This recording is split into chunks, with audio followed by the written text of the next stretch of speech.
오늘까지 네 번째 예수 그리스도와 함께 다시 살리심을 받은 성도는 부활의 증인으로서 어떻게 살아야 하는지에 대해서 하나님의 말씀을 나누고 있습니다. 지난 주간에 한 성도님께서 저에게 전화를 주셔서 이런저런 말씀들을 하셨습니다. 그런데 지난 주일에 들으셨던 그 말씀이 부담이 되셨는지 누군가를 어떤 대상을 사랑하는 것이 참 힘들다라고 저에게 말씀을 하셨습니다. 그 말씀을 듣고 이런저런 이야기를 하시면서 그와 같은 말씀을 하셨을 때 저도 참 공감이 되었습니다. 누군가를 사랑하는 것이 쉽지 않죠.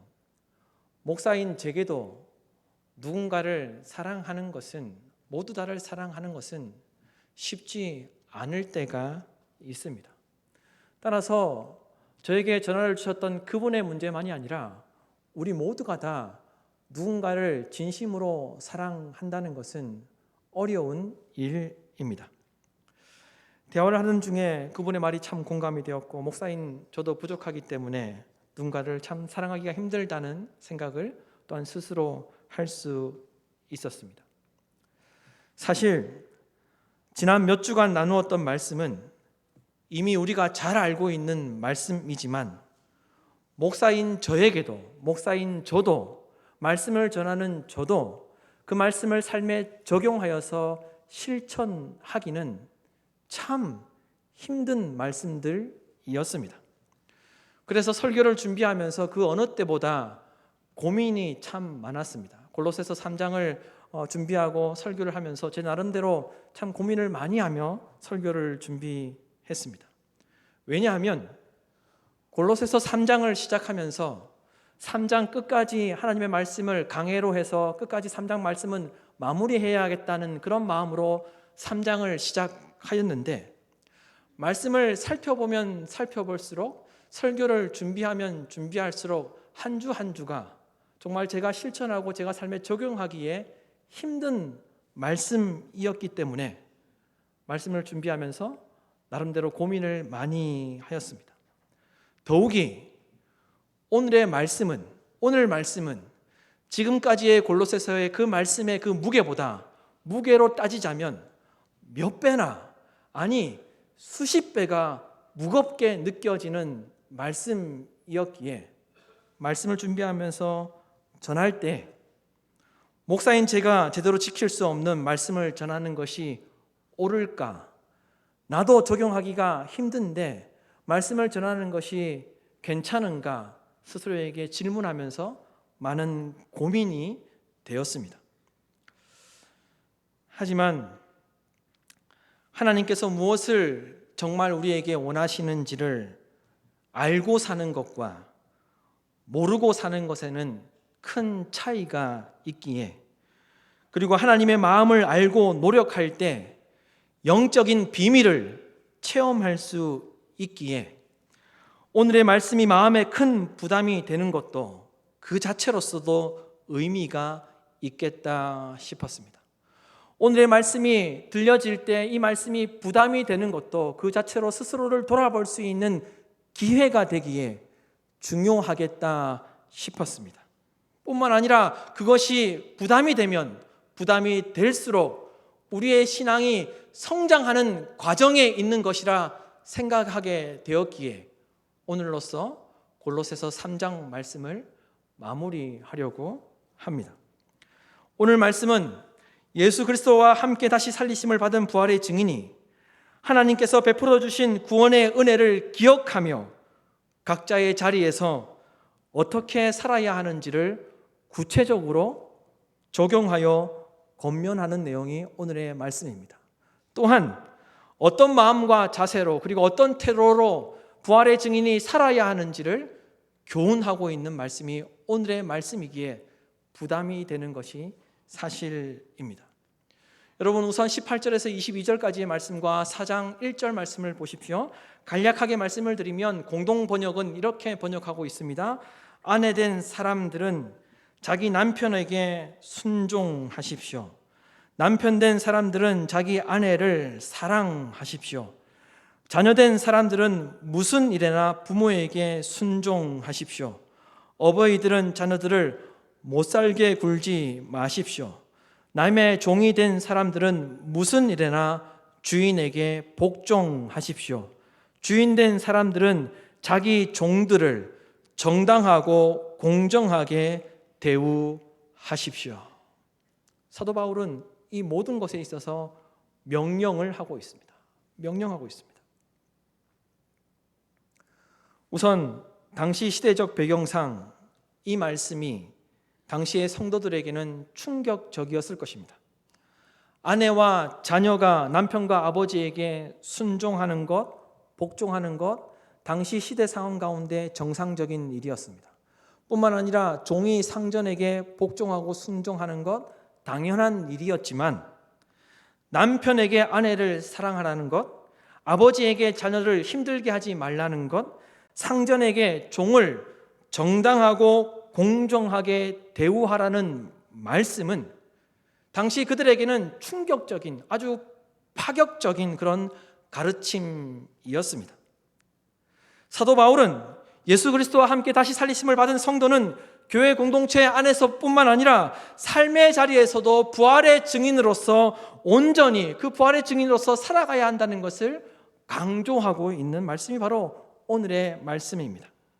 사도 바울이 가정에서 부부의 관계, 부모 자식의 관계와 또한 직장이나 사업장에서 주인과 종의 관계와 또한 그 사업장과 직장에서 갑과 을의 관계에 대해서 강조한 것은, 이렇게 사도 바울이 강조하고 있는 것은 성도에게 있어서 사람과 사람 사이의 상호 관계가 예수 그리스도와의 관계를 규정짓기 때문에 중요하다라고 강조하고 있는 것입니다. 부활의 증인으로서 사람과 사람 사이의 상호 관계가 예수 그리스도와의 관계를 만들어가는 것이기 때문에 사도 바울은 모든 관계가 중요하다라고 강조하고 있는 것입니다. 삶의 자리에서 사람과 사람 사이의 상호 관계가 건강하지 않거나 좋지 않으면 삼위일체 하나님과의 관계도 좋을 수 없기 때문에, 건강할 수 없기 때문에 삶의 자리에서 부활의 증인으로 살아가는 너희들은 사람과 사람과의 관계를 소중하게 여겨야 한다는 것을 사도 바울이 강조하고 있다는 것입니다. 이 땅에서 살아가면서 예수 그리스도와 함께 다시 살리심을 받은 성도는, 부활의 증인은 사람과의 관계가 건강해야 하나님과의 관계도 건강할 수 있고 좋을 수 있다는 것을 사도 바울이 권면하고 있다는 거예요. 너와 나와 너의 관계가 건강하지 못하면 하나님과의 관계도 건강할 수 없다는 것을 이야기하고 있습니다. 우리가 예배당에 나와서 하나님을 온전히 예배한다고 전 마음과 온 힘을 다해서 예배드리지만 삶의 자리에서 사람들과의 관계가 좋지 않으면 하나님과의 관계가 좋을 수 없단 말입니다. 신학자 마르틴 부버는 나 혼자서는 하나님을 인식할 수 없고 하나님을 만날 수 없다라고 이야기하였습니다. 제가 그래서 광고 시간에 조금 부담이 되지만 인사를 드렸던 것 또한 당신을 통해서 주님을 본다는 그 이야기가 서로를 통해서 너와 나의 관계 속에서, 나와 너의 관계 속에서 하나님을 인식할 수 있고 하나님을 만날 수 있기 때문에 그와 같은 인사를 하자고 말씀을 드렸던 것입니다. 혼자서는 하나님을 인식할 수 없고 하나님을 만날 수 없다는 거예요. 너와 나의 관계 속에서, 나와 너의 관계 속에서 하나님을 인식할 수 있고 하나님을 만날 수 있고, 너와 나의 관계가 건강해야 하나님과의 관계도 건강할 수 있다는 것입니다. 요한 1서 4장 20절 말씀에도 분명하게 이야기하고 있습니다. 함께 화면을 보시고, 표준 세번역으로 번역되어 있는데 화면을 보시고 함께 읽도록 하겠습니다. 누가 하나님을 사랑한다고 하면서 자기 형제 자매를 미워하면 그는 거짓말쟁이입니다. 보이는 자기 형제 자매를 사랑하지 않는 사람이 보이지 않는 하나님을 사랑할 수 없습니다. 보이는 자기 형제와 관계가 건강하지 않으면, 예수 그리스도 안에서 한 형제된 우리가 서로와의 관계가 건강하지 않으면, 형제를 사랑하지 못하면 보이지 않는 하나님을 사랑할 수 없다라고 말씀하고 있는 것이죠. 여러분, 부활의 증인은 우리가 니체의 말처럼 모든 사람으로부터 사랑받지 않아도 되지만 너와 나의 관계가 건강하지 않으면, 서로 사랑하지 않으면 안 된다는 것을 꼭 기억하시기를 바랍니다. 우리가 이 땅을 살아가면서 모든 사람에게 사랑받을 수는 없습니다. 그러나 하나님께서 만나게 하신 그 관계 속에서, 너와 나의 사이 속에서 그 관계가 건강해야 되고, 그 관계 속에서 서로 사랑해야 한다는 것입니다. 그러나 여러분, 이것은 쉬운 일이 아닙니다. 저에게도 쉽지 않은 일입니다. 하지만 하나님 아버지께서 베풀어 주신 사랑이 너무나도 크기에, 예수 그리스도께서 베풀어 주신 구원의 은혜가 너무나도 소중하기에 이 말씀을 마음에 새기고 우리는 조금 더 노력해야 한다는 것입니다. 어제보다 오늘 누군가를 더 사랑하기 위해서 우리는 노력해야 한다는 것이죠. 그것이 부활의 증인이 살아가야 할 모습이라는 것입니다.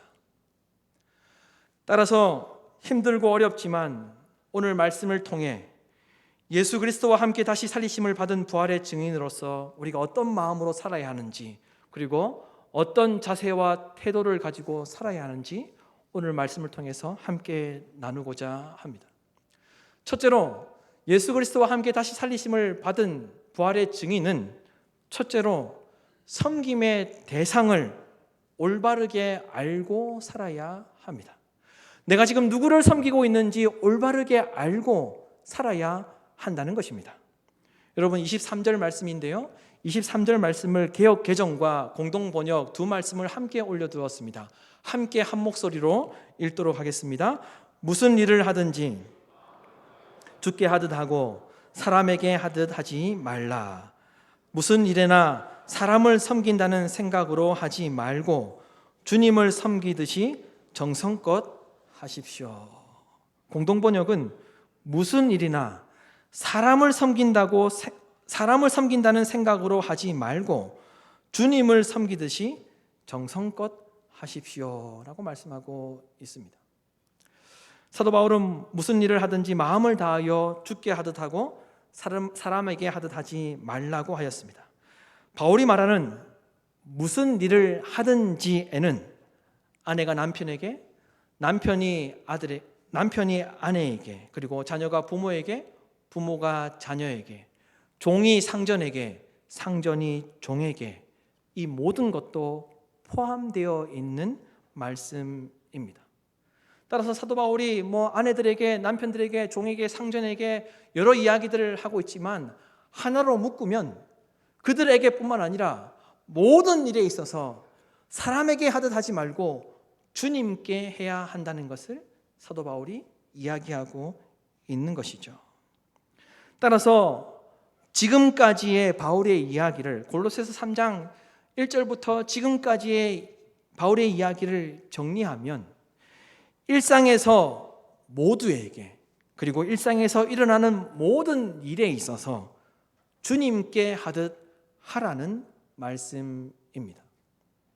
따라서 제가 서두에도 말씀드렸지만 골로새서의 말씀이 갈수록 그 무게감이 더한다라고 제가 말씀을 드렸던 것입니다.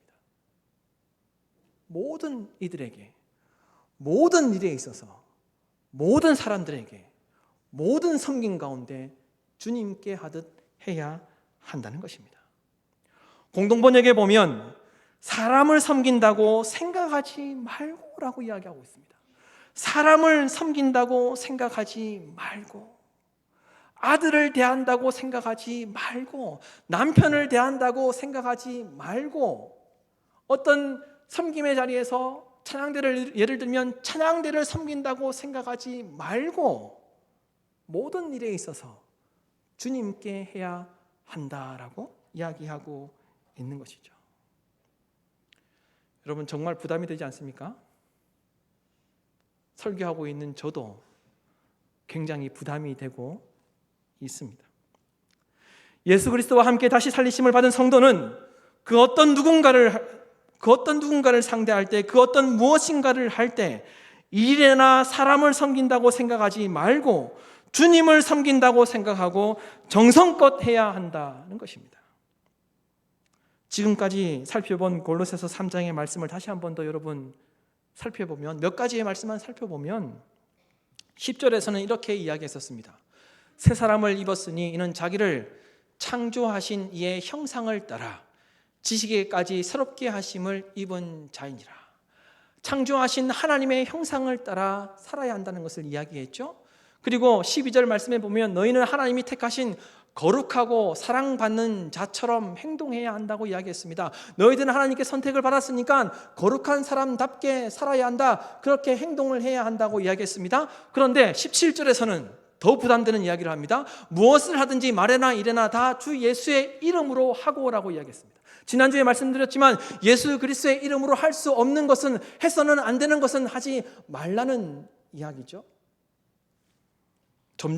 점진적으로 무게감이 느껴지는 말씀입니다. 그런데 오늘 말씀은 한 걸음 더 나아가서 23절 말씀에 다시 보십시오. 무엇이라고 이야기하고 있습니까? 무슨 일을 하든지 마음을 다하여 주께 하듯 하고 사람에게 하듯 하지 말라.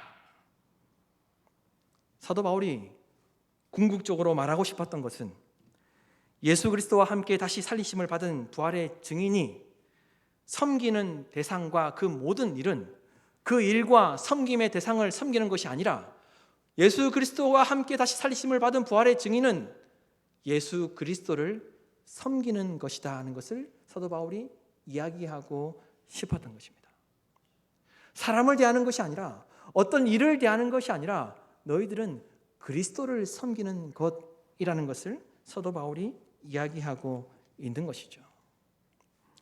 사도 바울은 마음을 다하여 주님을 섬기듯 하라고 하였습니다. 마음을 다하여라는 이 헬라어는 에크푸시케라는 헬라어입니다. 에크푸시케, 영혼으로부터, 생명으로부터 주님을 섬기듯 하라는 이야기입니다. 영혼으로부터.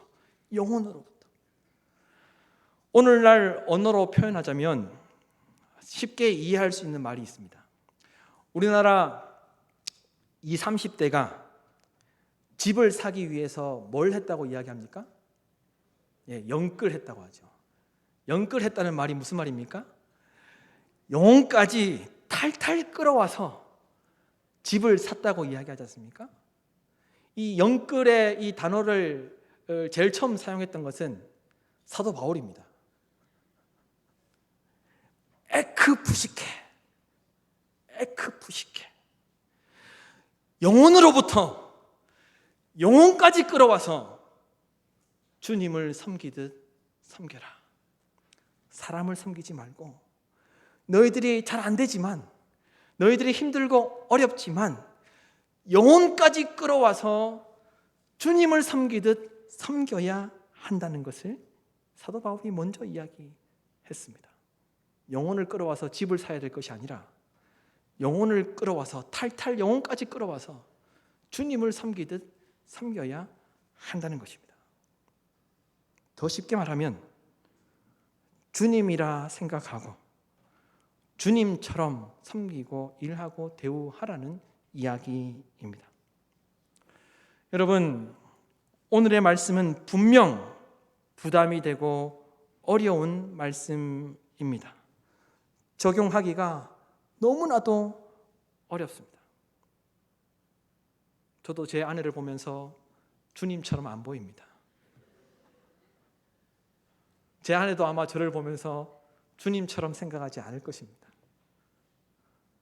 너무나도 힘든 일이기에 에크푸시케 주님을 섬기듯 섬기라 사도 바울은 이야기하고 있다는 것입니다.